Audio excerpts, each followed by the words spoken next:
এই যে আদ্রিকা আজকে একটা ইউনিক ধরনের একটা ও রাখির কিছু জিনিস বানাচ্ছে। আমি ভেবেছি ওটা বাড়ি থেকে করে এনেছে। এই জিনিসটা আমি ভেবেছি ও বাড়ি থেকে করে এনেছে, কিন্তু ও বলছে ও নিজেই বানিয়েছে। আমি বললাম তাহলে করে দেখাও। এই যে ও করছে নিজে নিজে, আমি দেখে তো অবাক।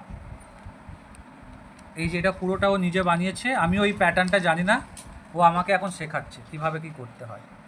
ওর সূচও লাগছে না, উল কি সুন্দরভাবে ঢোকাচ্ছে। ও প্রসেস করেছে এই উলের মুখটাকে, এই যে উলের মুখটাকে ও আঠা দিয়ে সরু করেছে।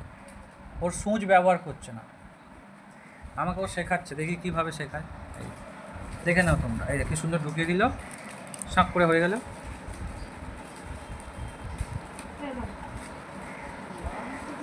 আমার একদিকে ক্যামেরা একটু দেখা, আদ্রিকায় সামনে আন। হ্যাঁ, আস্তে আস্তে যখন ঢোকাবি আস্তে আস্তে। আমি ক্যামেরাই তো আছে। হ্যাঁ, আস্তে করে ঢুকে গেল, আস্তে আস্তে এই চলে আসলো। বাহ, ভেরি গুড।